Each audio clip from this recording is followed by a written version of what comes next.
What was that term that Soccer AM coined in the mid-2000s to describe a football team that could come from behind in a game, recover after a bad loss, or overcome a poor run of form? But we didn't just hit a poor run of form in December. Here in Season 3 of our realistic Crystal Palace career mode, we took a nosedive off a cliff. We took just a third of the points that were available to us in the Premier League, and we lost 6-2 on aggregate across 2 fixtures against Chelsea, one of which was in the quarter-final of the Carabao Cup, the other of which was in the Premier League, and our poor run of form in that competition has seen us fall all the way to 9th position at about the halfway mark. Of course, reaching the halfway mark of the season means the opening of the January transfer window, and we have very much been looking into ways that we can improve our squad, particularly defensively, over the course of the second half of the season. Jesurun Raksaki has already left the club for Girona here in January. We are also looking to move on from Eddie Nketiah in this window. We have accepted an offer of 16 million from PSV,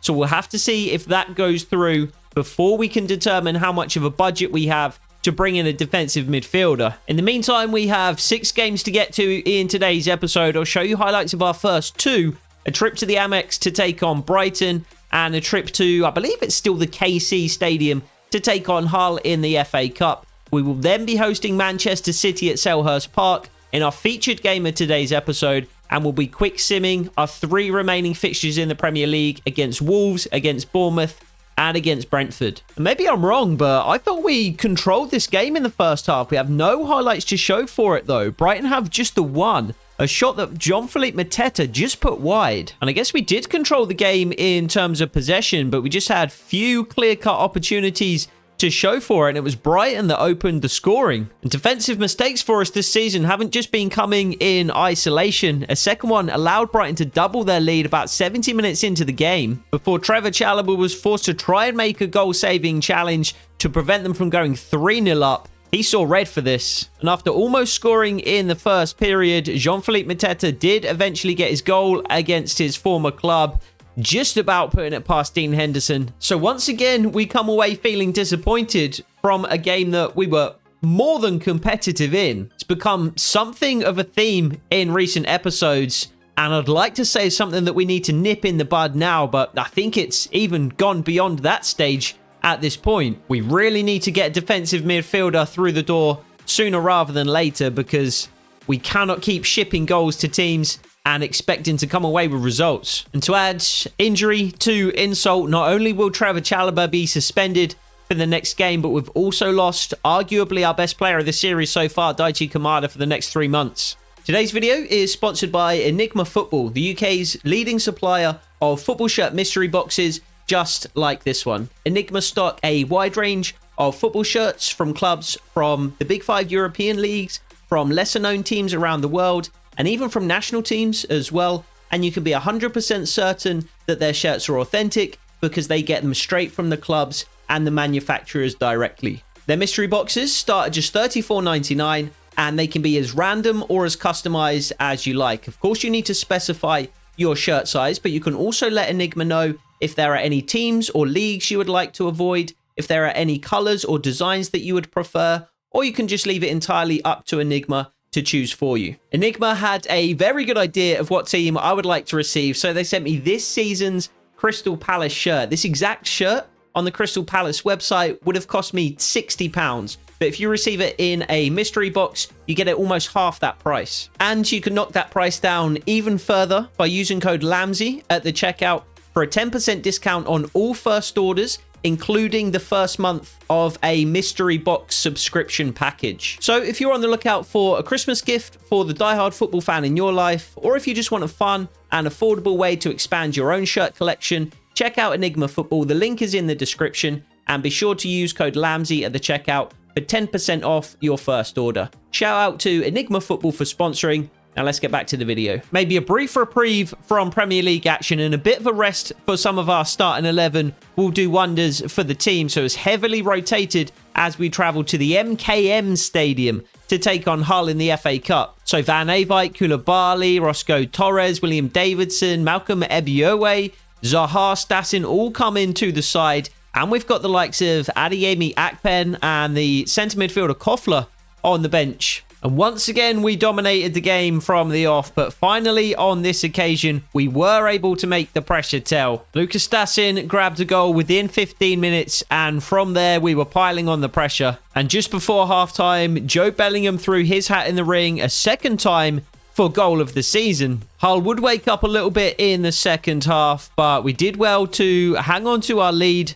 and secure a 2-0 victory. Unfortunately though, yet more bad news on the injury front, and it's another centre midfielder, Joe Bellingham, this time going down for 4 weeks with a hyperextended knee. That makes it even more important to bring in another centre midfielder as soon as possible, but Eddie Nketiah's negotiations with PSV have broken down, and we would be relying on that additional money to put towards a new player. So we will be without any potential new signing for our featured game of the episode here against Manchester City. But without further ado, let's head over to Selhurst Park and see if we can break this poor run of form that we have been on against the big sides in the Premier League.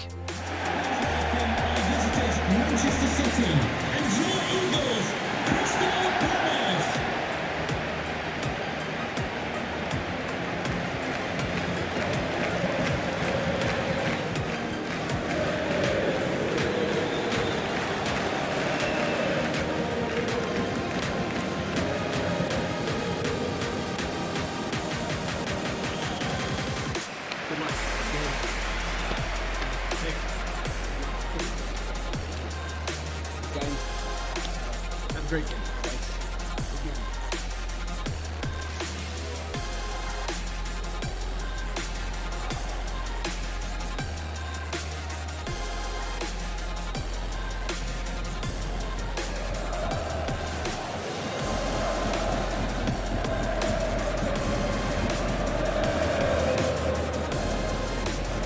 Thank you, Selhurst Park. Enjoy the game.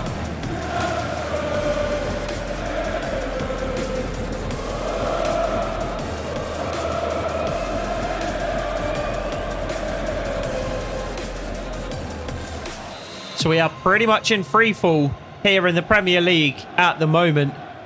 And we really need to do something to turn the tide, or we could well be out of a job come the end of the season.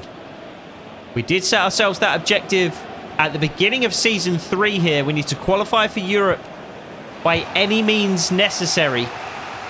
If we do so, we get a Season 4.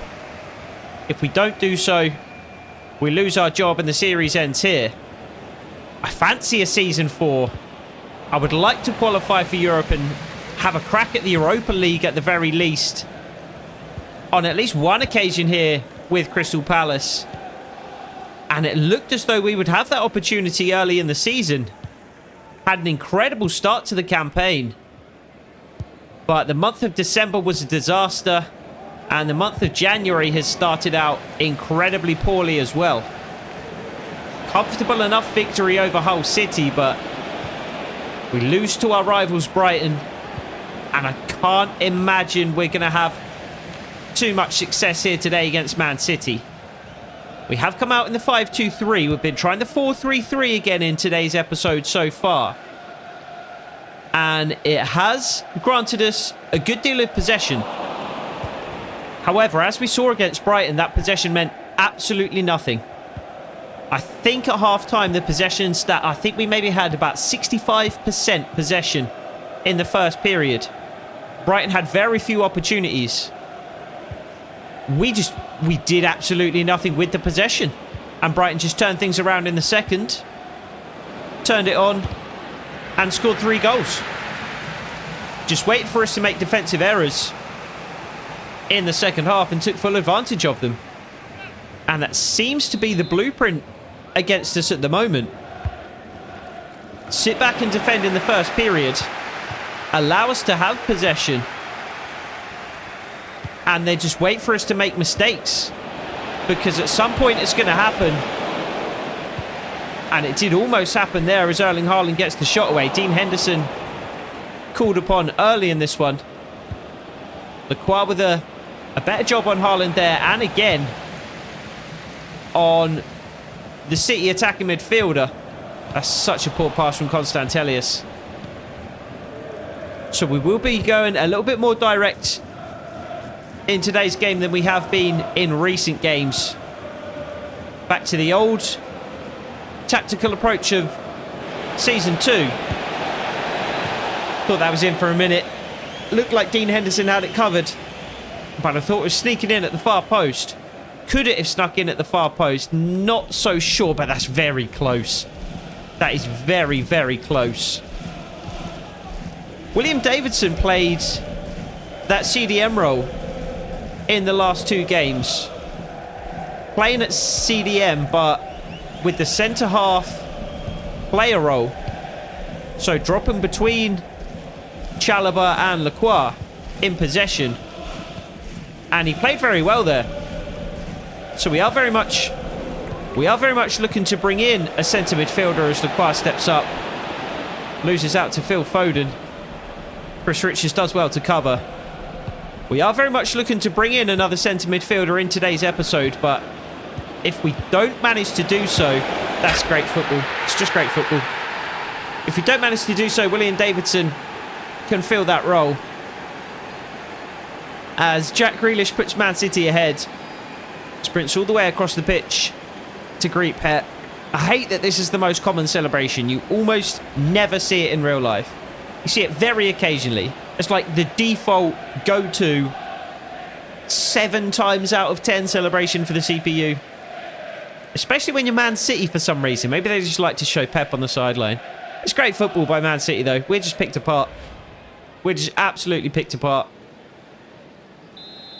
And this was the expectation heading into the game.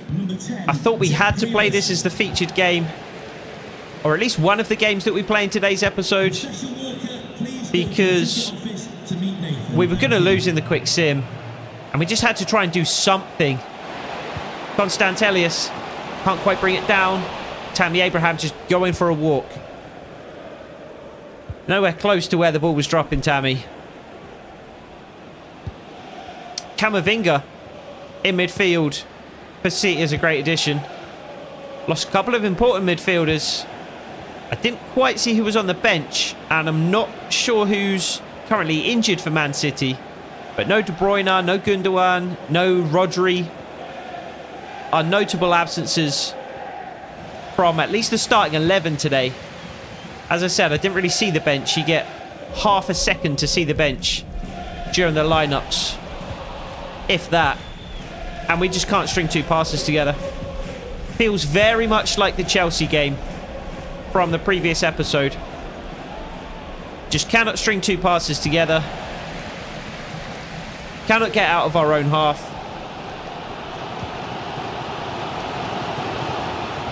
Just feel powerless. And it's a real disappointment. But it's just what is that pass? What is that pass? I feel like that was nowhere close to where I was pointing the left stick. And even there, Koleosho has to slide to keep it in play.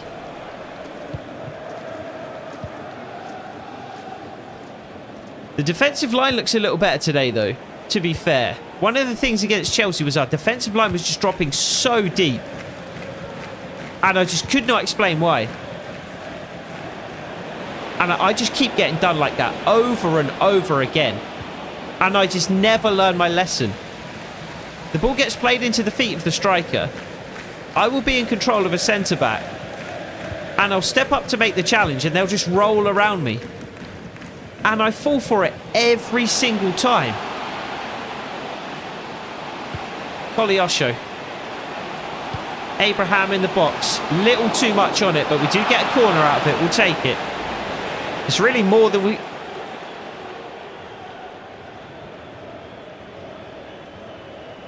Never mind. Tammy Abraham is offside by his heel. We will not get a corner. Unreal. Absolutely unreal. Getting very frustrated here. Around the halfway mark of Season 3. Felt like everything was clicking. And I think we were just lulled into a false sense of security. I think it was just a facade. I think we were just, to be fair, I did think it at the time. I didn't ever mention it. 2-0. I didn't ever mention it. But Our fixtures over the course of the first couple of months of the season were very easy. We didn't really face many top teams. We faced Tottenham, I believe, in the first episode. We did, of course, face Manchester United, and we absolutely thumped them. But beyond that, it was a lot of Bournemouth and Brentford and those kinds of sides. And I think possibly we just got lulled into a bit of a false sense of security with those easy fixtures. Felt like things were going better than they actually were. And as soon as we're running into the more congested periods of the year, where we've got, 2-3 tough matchups per episode, we are just not able to hang. And again, just a simple pass from Munoz to Wharton, and we can't complete it. City just all over us. It's a good challenge by Leif Davis. And we can't find Tammy Abraham. I don't understand. I don't understand what I'm supposed to be doing here. I don't understand. We can't pass it around at the back because we can't string 2 passes together. We can't string 1 pass together. We can't get it straight into the feet of our centre forward and work off him, because the initial pass doesn't even make it to its destination.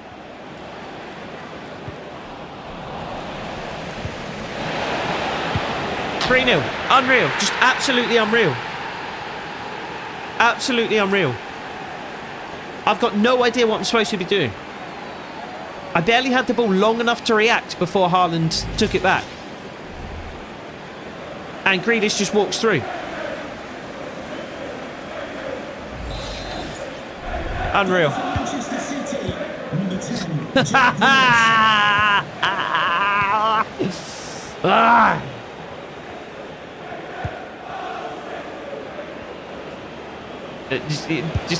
Yeah, keep going. Just keep going. Just completely ignore my challenges.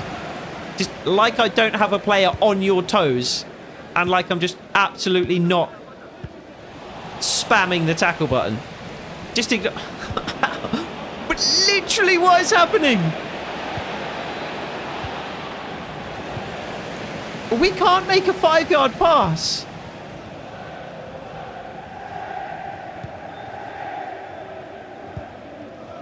And that's nowhere close.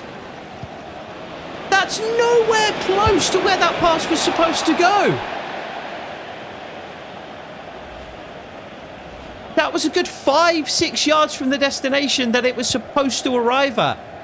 It's a simple pass into the feet of Pereira, and it just goes nowhere near him. Even that was supposed to go to Chalobah. And I don't understand what's going on, because this wasn't the case against Brighton, against Hull. Now, all of a sudden, we've forgotten how to kick a football. Leif Davis carries it away, beats one, brought down by Foden.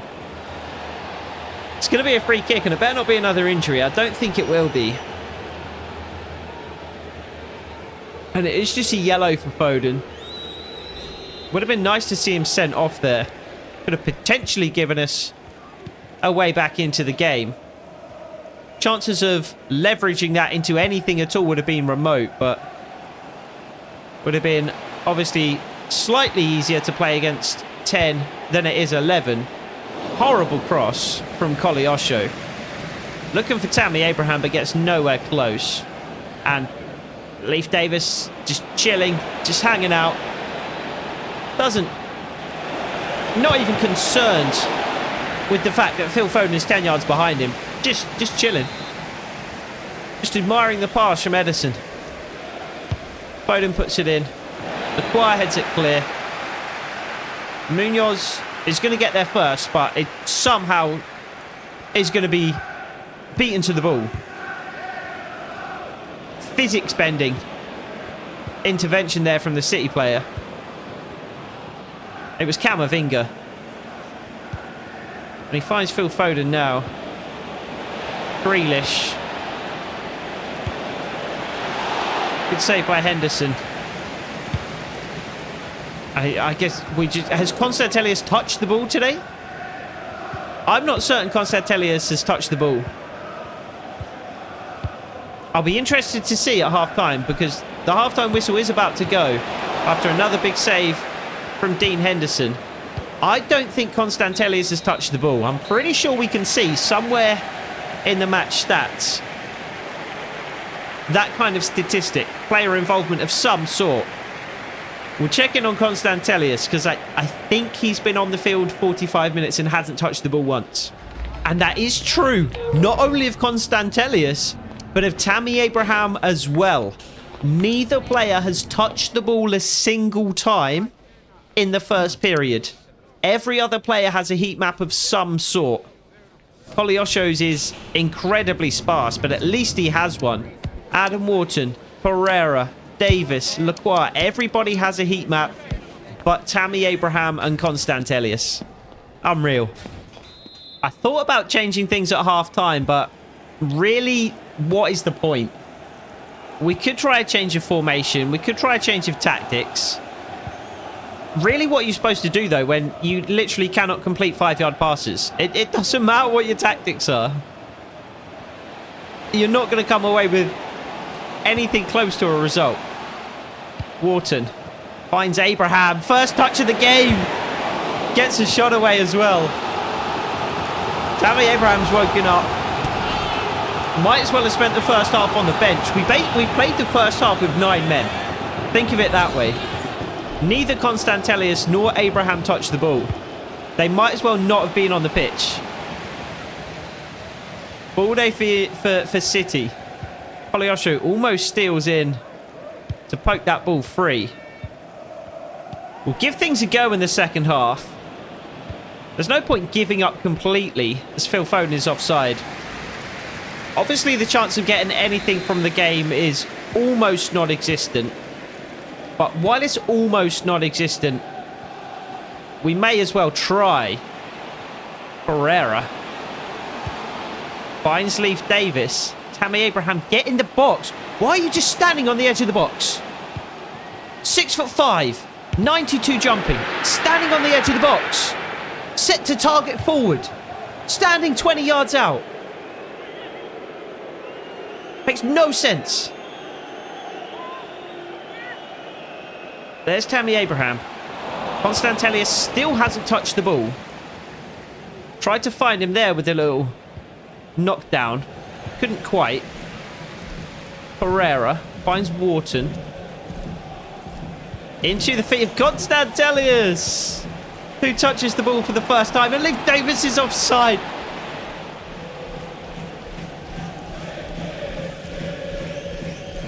By his heel. It's by his toe this time, really. Oh, I could not be more frustrated. I could not be more frustrated. Not with this season, but with this particular game. I don't know why I chose to play this as the featured game. What is that cross? I knew this would happen. How could anything other than this have happened in this game? I don't know why I decided to put myself through this, to be honest. Camavinga for City.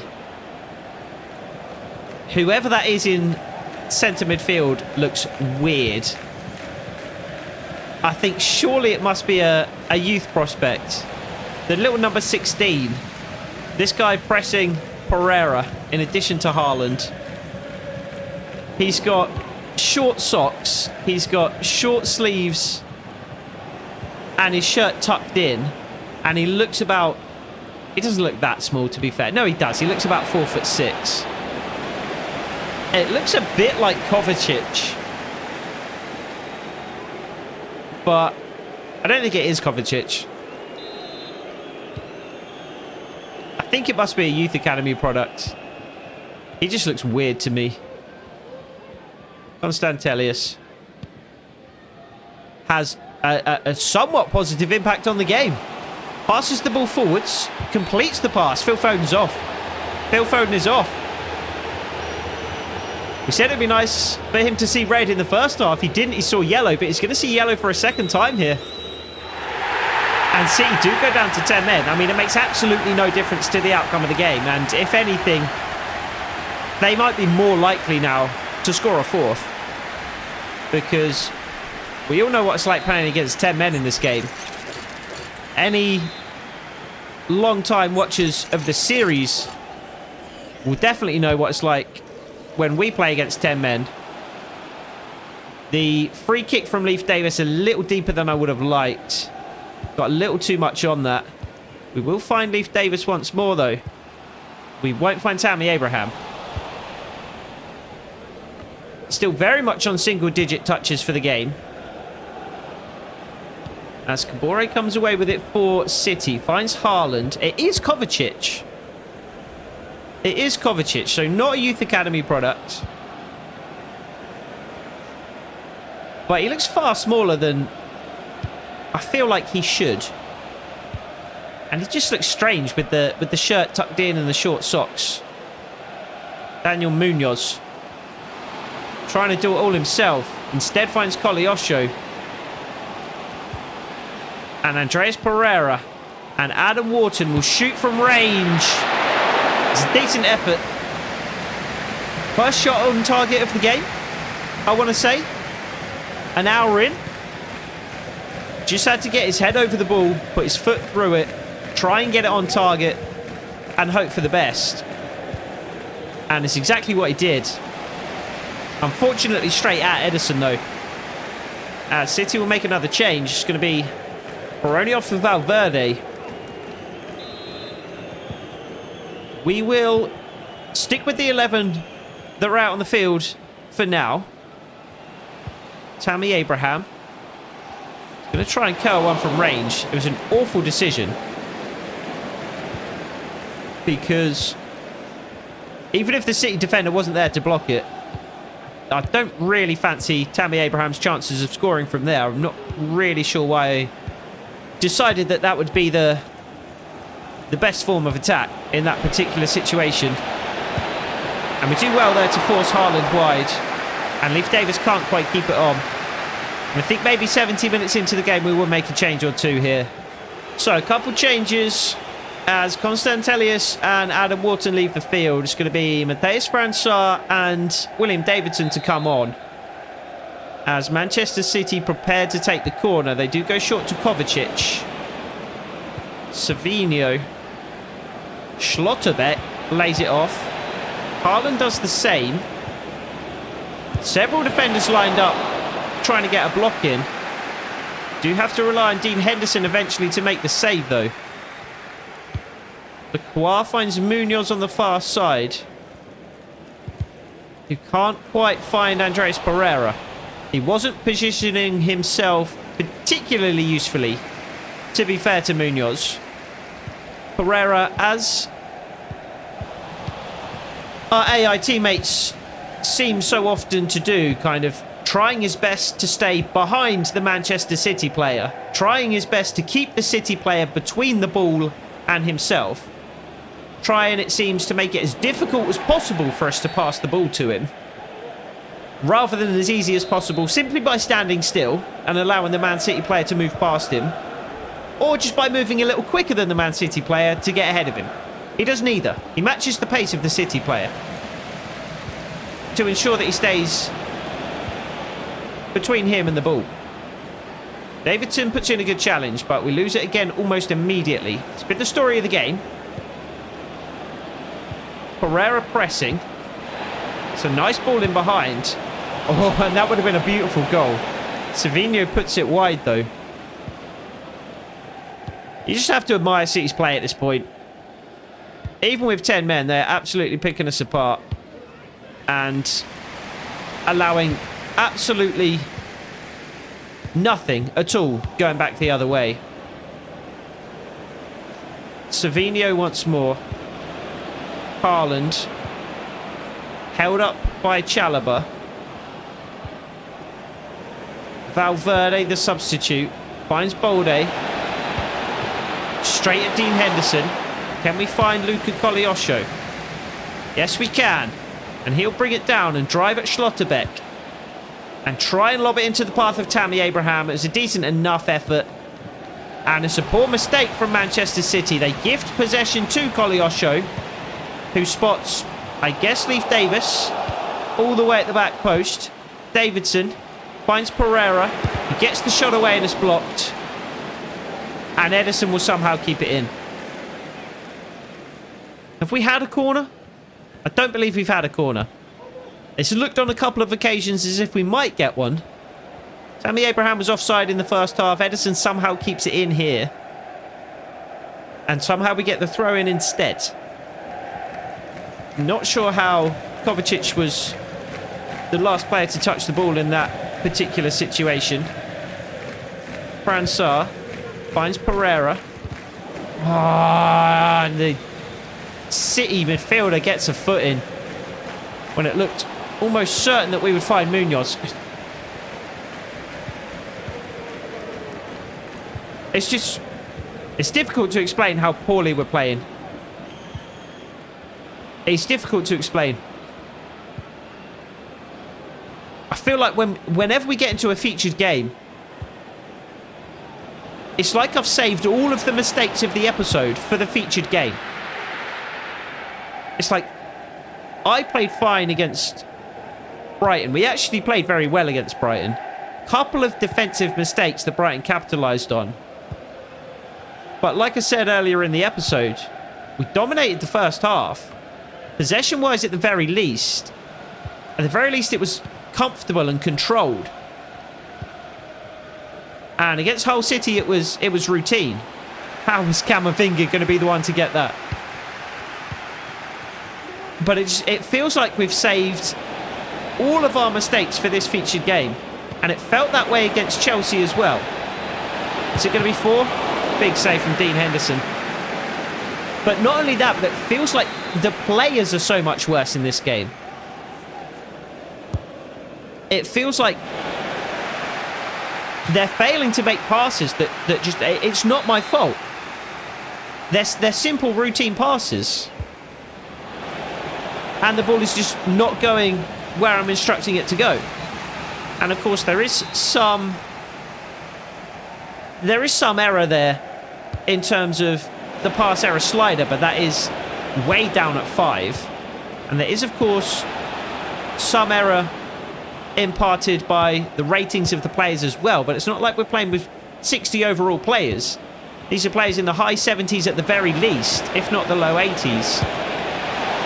And we just stand and watch. Everyone just stands and watches.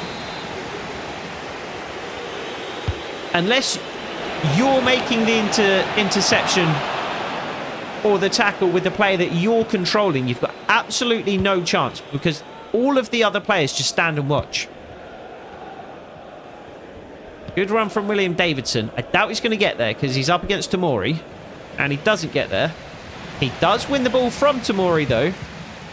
Tries to force his way through. To be fair to William Davidson, he has been kind of the heart and the soul of the team in the last 3 games. Really in today's episode. That's not even going to make it over the wall. Oh my god, it did. And it hit the side netting. Because out of all of the players on the field, William Davidson seems to be the one that is given his all. That is just not given up on a single ball. Even when it seems lost, like it did there against Tomori. He still battles away and wins it back. It feels like we just don't have that in the side at the moment. Feels like we've lost all momentum that we built up over the course of the first couple of months of the season. And it feels like it's going to be incredibly hard to build it back up again. I've got no idea how we should be playing at this point in time either. I've got no idea if we should be sticking with the 5-2-3 that we played in Season 2. Can't find Tammy Abraham. Whether we should be playing that direct counter-attack style of play that did suit us in Season 2, to be fair, but we've played it here and we've looked trash, we've looked atrocious. Or whether we should be trying to refine one of those more possession style of systems. The 4-3-3 served us, has served us well in terms of, I keep saying it, but our possession in the game, our control of the game. but we don't really seem to be able to create clear-cut opportunities and take them in that formation. The 3-4-2-1, we're good in possession. We have a lot of possession, and we do create a few more clear-cut opportunities, but we're too exposed at the back with that particular system. We've just been utterly destroyed today from start to finish with 11 men with 10. Let's have a look at the final performance figures and the final heat map for Constantelius and for Abraham. He had 3 dribbles, 1% of possession. Constantelius had 1% of possession as well. Is that for our team, or is that... That can't be the number of... No, I think that must be overall. I think that must be overall in the game. There's no way does that add up to 100. We skipped the post-match press conference after that last poor result against Chelsea. We can't really skip it for a second episode straight here against Manchester City. We're going to have to face the questions from the media, from the fans, and it's starting to look like Oliver Glasner's going to have to face the questions from Steve Parish. I think we try the 3-4-2-1 for a little longer, and if that doesn't work, we stick with the 4-3-3 until the end of the season, and we cannot catch a break. We go to Molineux, and we lose 2-1 to Wolves. Mariba getting on the score sheet early for Wolves. Abraham grabs one back an hour in. Cunha grabs a late winner. And we've been waiting all episode for Eddie Nketiah to get a move away from Selhurst Park so that we can bring in a centre midfielder. And he just will not leave. We accepted a 16 million bid from PSV. Rejected their contract offer. We accepted a 14 million bid from Benfica. What they want with him, I have no idea. Rejected their contract offer. Honestly, at this point, I'm tempted just to release him. Absolute joke of a human being. 2.5 million it would cost to do that. We're not going to do it, but my God, I'm this close. But if he wants to stay at the club, he can. He can rot in the reserves. He certainly won't play a part here as we host Bournemouth at Selhurst Park, where surely we have to come away with the victory, and we get beaten 2-0. Absolutely unreal run of form in December and January. I have not known anything like this. And again, we find ourselves with one final opportunity to rescue the month. But even then, would it really be rescued? We haven't taken a point yet in the month of January. So we'll go back to the 4-3-3 for our final game of the episode against Brentford. And I think we'll just stick with the 4-3-3 for the remainder of the season. I think we're just going to have to pick a formation and go with it. And it's an improvement, barely. Koleosho grabs a point for us 5 minutes into the second half after Brennan Johnson opens the scoring early for Brentford. We finally have a point in the month of January. So just an absolutely unreal run of form as we hit the transfer deadline day here in January. We have 2 wins in the Premier League in the last 2 months. 2 wins and a draw, mind you. So 7 points in total out of what? 3, 6, 9, 12, 15, 18, 21, 24, 27, 30, 33.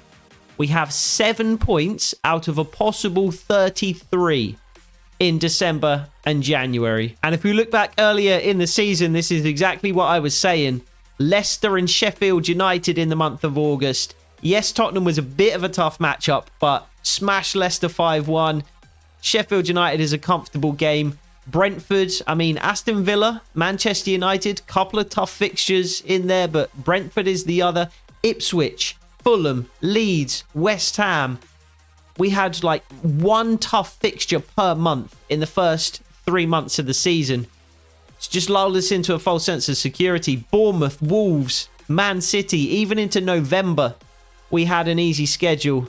And now that December and January have hit, we've just absolutely imploded. So we are in free fall at the moment in the Premier League, down to 11th place now.